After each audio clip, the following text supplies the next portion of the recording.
He remembered Yahawa. Whether she was a sorceress or not, there was magic in her beauty, her physique, her smile, and her manner of speaking. When he heard Yahawa's name from the mouth of that man from Sharjah bin Mughith, he was startled. After the Battle of Uhud, when the Quraysh army returned to Mecca, the Jews of Mecca approached Abu Sufyan, Khalid, and Ikrimah in such a manner as if the Jews themselves had been defeated at Uhud. The Jewish leaders told Abu Sufyan that the Muslims had not been defeated, and since the battle ended without a clear victory or defeat, it was a defeat for the Quraysh and a failure for the Jews. The Jews expressed sympathy with the Quraysh in such a way as if they were dying of grief over the Quraysh's failure. During those days, Khalid saw Yahawa for the first time. He had gone outside the city to exercise his horse, and while returning, he encountered Yahawa on the way. Yahawa's smile stopped him. "I cannot accept that the son of Walid has returned unsuccessful from the war," Yahawa said, running her hand over the neck of Khalid's horse and continuing, "I love this horse that went to fight against the Muslims." Khalid dismounted as if Yahawa's magic had pulled him from the horse to the ground. "What greater failure could there be than your inability to defeat the Muslims?" Yahawa said. "Your defeat is our defeat. Now we will support you, but even while being with you, you will not see us with you." Khalid felt as if his tongue had been tied. Khalid, who could face a barrage of swords, spears, and arrows, could not withstand Yahawa's smile.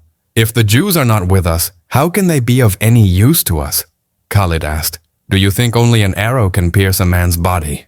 Yahawa said. "A woman's smile can make a brave and bold man like you drop his sword." Khalid wanted to ask her something but could not. Yahawa locked her eyes with his, and a smile spread across her lips, soft as flower petals. Yahawa walked forward, and Khalid kept watching her. When his horse stamped its hoof, Khalid came back to his senses. He quickly mounted his horse and moved on. After going a little distance, he looked back. Yahawa had stopped and was looking at him. Yahawa raised her hand slightly and waved. Now, as two Muslims were being auctioned and a man had told Khalid how they had been deceived and mentioned Yahawa's name, Khalid resolved to find out how Yahawa had worked her magic. He met a prominent man from his tribe who told him how these Muslims had fallen into the hands of the Quraysh. 3 or 4 prominent Jews, along with Yahawa and 2 or 3 other Jewish women, had gone to Sharjah bin Mughith. This tribe was warlike, but it was so overawed by the Muslims that it feared them as people fear sorcerers. It had become widespread in this tribe that the noble prophet, peace and blessings be upon him, had some kind of magic in his hands. The Jews chose this tribe for their covert operations because it was a warrior tribe. The Jews, a very cunning people, thought that if the notion of the Muslims' magic spread, other tribes would also be influenced by it. These Jews went to the tribe's leader, Sharjah bin Mughith, and said many things to dispel his belief that the Muslims were sorcerers, but Sharjah bin Mughith did not accept it. At night, at the Jews' suggestion, Sharjah bin Mughith arranged a feast for his guests under the open sky. The Jews themselves served wine to their hosts. The wine served to Sharjah bin Mughith and a few prominent members of his tribe was mixed with some kind of powder by the Jews. Then the Jews performed some of their magical tricks. Yahawa cast her spell of beauty. One of her methods was a dance in which this Jewish woman was semi-naked. As she danced, the partial clothing on her body slipped off and fell to the ground. The Jews had brought their musicians along. The next day, when Sharjah bin Mughith woke up, he felt as if he had awakened from a very beautiful dream. His thoughts had changed. A little later, he was sitting with the other leaders of his tribe and the Jewish women were also present. Seeing Yahawa, he lost control. He lunged forward, grabbed Yahawa's arm, pulled her to him, and made her sit beside him. "It is not necessary to defeat the enemy by challenging him in the battlefield," one Jew said. "We can also eliminate the Muslims through other methods. We will tell you one such method." Khalid was told that the method of deceiving and bringing these 6 Muslims from Medina was devised by the Jews, and among the men Sharjah bin Mughith sent to the noble prophet, peace and blessings be upon him, there was also a Jew. Khalid considered the Muslims his worst enemies, but he did not like these non-military methods. Khalid went home and told one of his maids to summon Yahawa, the Jewish woman. Yahawa came to him so quickly, as if she had been sitting nearby, waiting for his call. "You have successfully deceived the Muslims," Khalid said to Yahawa, "and the people of Mughith's tribe have started calling you a sorceress, but I did not like this method. Listen to me carefully, Khalid. You are a renowned warrior of your tribe, but you lack wisdom. The enemy must be killed. kill him with a sword, or slay him with sharp glances. Only a woman like me can kill an enemy without wielding arrows or swords. Today, 4 years later, as he was traveling alone in the desert, Yahawa's words were coming back to him. He was somewhat pleased that the Jews were with them, but he knew that in the Jews' alliance, where there was enmity toward the Muslims, there were also their own interests. However, he had accepted that if Yahawa was not a sorceress, there was certainly some magical effect in her entire being. Khalid's horse was heading toward Medina, and once again, Khubayb, may Allah be pleased with him, bin Adi and Zaid, may Allah be pleased with him, bin Dathna came to his mind. People were bidding higher, and finally a deal was struck, and 2 men from the Quraysh bought them for a large amount of gold. These 2 men took the 2 companions, may Allah be pleased with them, to Abu Sufyan. We bought these 2 men, who turned away from our faith and went to Muhammad to take revenge for the blood of the Quraysh killed in the field of Uhud. The buyers said, "We hand them over to you. You are the leader and commander of the Quraysh."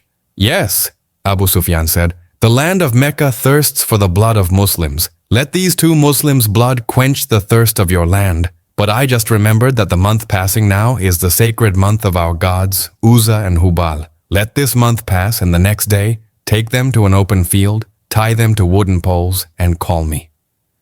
When Khalid heard this order from Abu Sufyan, he went to him. "I did not like your decision," Khalid said to Abu Sufyan.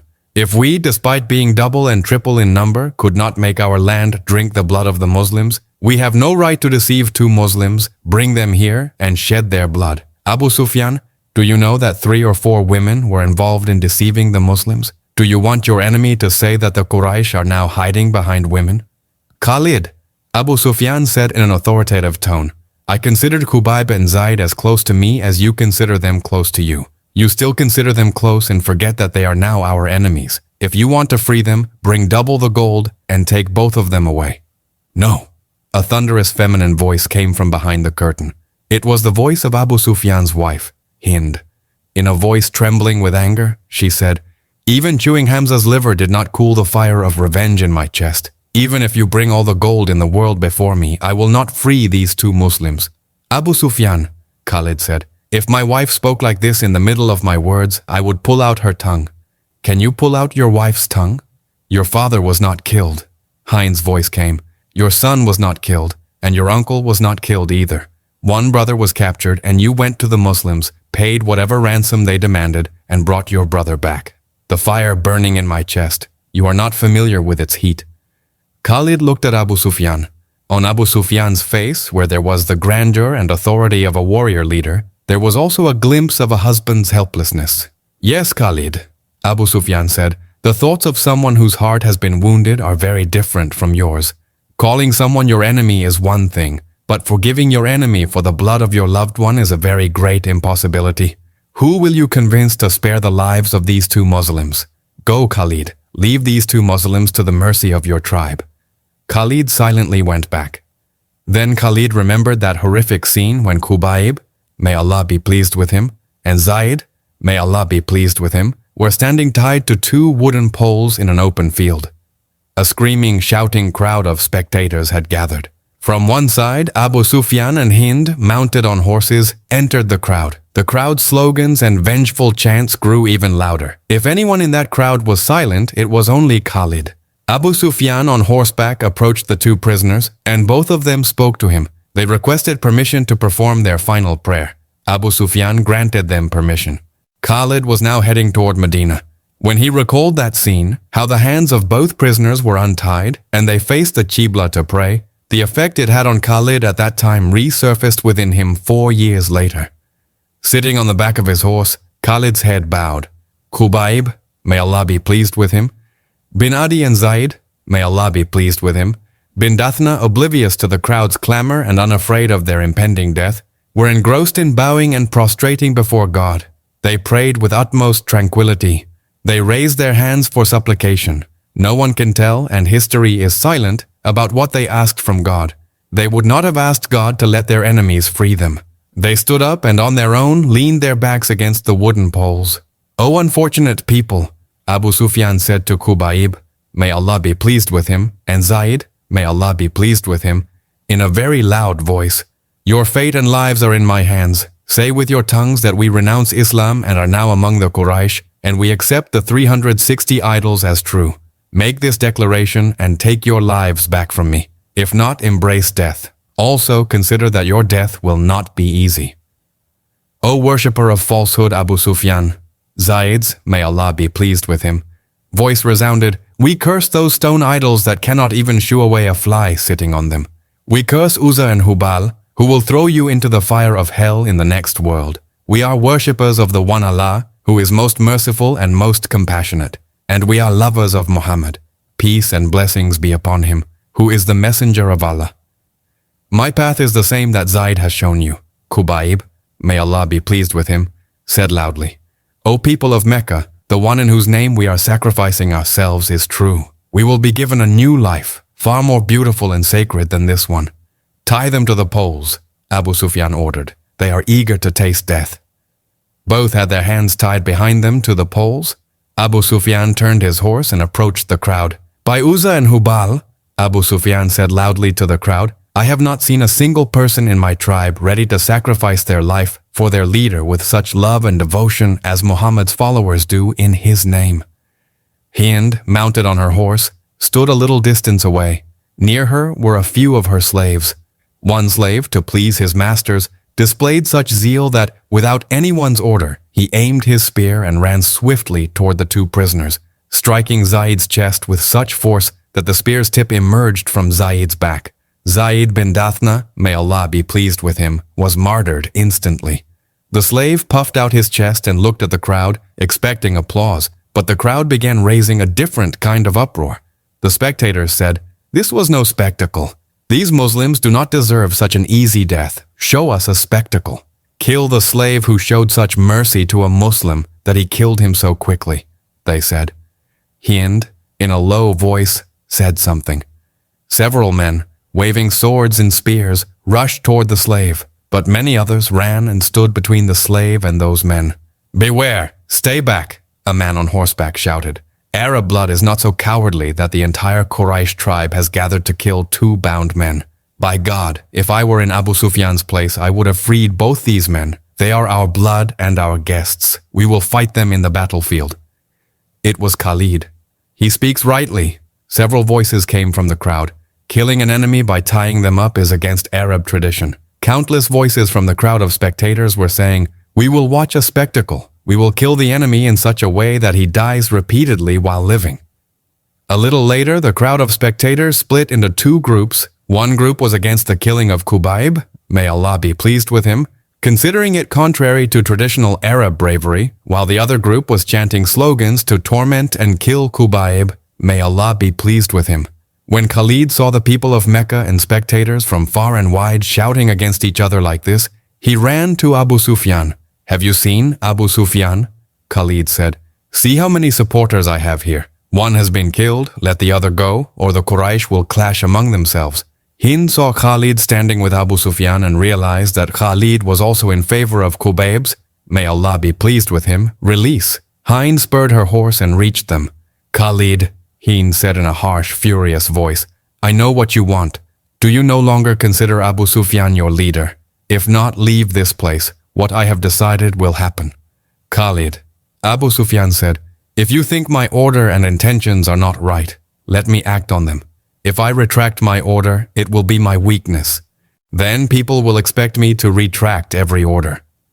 Khalid, on his way to Medina today, was remembering and regretting that he had obeyed Abu Sufyan's order. Among Khalid's greatest qualities were discipline and obedience to his leader.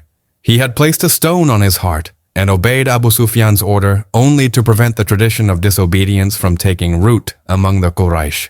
O people of Mecca, Abu Sufyan said loudly to the spectators divided into two groups, if we are divided like this today over the killing of two Muslims, we will also be divided in the battlefield over some issue, and victory will belong to your enemy. If you deviate from obeying your leader like this, your end will be very bad. The crowd's uproar subsided, but Khalid saw that the faces of several Mecca leaders bore signs of hatred, and they were returning home with those signs of hatred. Seeing them, many people who had come to watch the spectacle also left. Khalid did not want to stay there, but he sensed the danger that the two groups might clash. Most of the people from his tribe were among the spectators. he could at least keep his tribe under control. Hind had made all the arrangements for the spectacle. At her signal, 40 young boys, holding spears in their hands, came running and shouting out from the crowd and began dancing and screaming around Khubayb. May Allah be pleased with him. 2 or 3 boys aiming their spears approached Khubayb, may Allah be pleased with him, and lunged at him, but stopped their hands without harming him. Khubayb, may Allah be pleased with him, flinched and shouted, "My God is true, and Muhammad, peace and blessings be upon him, is the messenger of God." A few other boys aimed their spears and attacked as if they would riddle Khubayb's, may Allah be pleased with him, body, but stopped their strikes. At Khubayb's, may Allah be pleased with him, flinching, the crowd of spectators roared with applause and laughter. This game of the boys continued for a while. Then the boys adopted the method of striking with great force, but the spear's tips only slightly pierced Khubayb's, may Allah be pleased with him, skin before withdrawing. This game went on for a long time. The spectators shouted applause, and Khubayb, may Allah be pleased with him, kept raising slogans of Allahu Akbar, and Muhammad is the messenger of Allah, peace and blessings be upon him. Khubayb's, may Allah be pleased with him, clothes were red with blood. Ikrimah, the son of Abu Jahl, holding a spear, approached the boys and began giving them instructions. The boys now started piercing their spears into Khubayb's, may Allah be pleased with him, body. They circled and danced. No part of Khubayb's, may Allah be pleased with him, body remained where a spear had not pierced and blood was not dripping. Spears were also struck on his face. When a long time had passed and the boys, dancing and piercing with spears, grew tired, Ikrimah removed them from there. Khubayb, may Allah be pleased with him, was bathed in blood and still alive, looking in every direction. His slogans had not diminished. Ikrimah stood in front of him, aimed his spear and struck Khubayb's, may Allah be pleased with him, chest with such force that, due to the short distance, the spear passed through Khubayb's, may Allah be pleased with him, body. Khubayb, may Allah be pleased with him, was martyred. Let their bodies remain tied here. Hind's thunderous voice was heard. Now for many days watch the spectacle of their bodies rotting and decaying. This incident was from July 625 CE, which Khalid was recalling. He felt pangs of pain in his heart. The killing of Khubayb, may Allah be pleased with him, and Zaid, may Allah be pleased with him, had sown the seeds of discord among the Quraysh leaders. The way these two Muslims prayed their final prayer and preferred death over renouncing Islam left a deep impact on many Quraysh leaders. Khalid himself, if not for Islam, had silently admired Khubayb and Zaid, may Allah be pleased with him, greatly. Dislike for Abu Sufyan and his wife Hind had arisen in his heart. This is not the way of warriors, he said to himself. This does not befit warriors. One day he was sitting in a gathering of leaders who were against the killing of these two companions of the Prophet. Peace and blessings be upon him. Do you all know that it was not just these two who were killed, but 6 Muslims? Khalid replied, yes. One of them said, this is the work of Sharjah bin Mughith. He deceived and trapped these 6 Muslims, and behind it, the minds of the Jews of Mecca were at work. Khalid said, and in this Yahawa, the Jewish woman, along with 2 or 3 other Jewish girls, used the magic of their beauty. Yahawa is a sorceress, one leader said. She can make brother slaughter brother. Is there no danger that the Jews will make us enemies of each other? Another leader said. No, an elderly leader said. They are as much enemies of Muhammad as we are. It is in the Jews' interest to make the enmity between us and the Muslims so strong and intense that we erase the Muslims' name and trace. We should not doubt the Jews. One leader said, rather the need is to use the Jews covertly against the Muslims, but not the way Sharjah did. Khalid said, and not the way Abu Sufyan and his wife did either. Do you all know that Yahawa has gone to Medina with a few Jews from Mecca? The elderly leader asked and answered himself. They will incite the Jews and other tribes in and around Medina against the Muslims. They themselves feel threatened by the spread of Islam.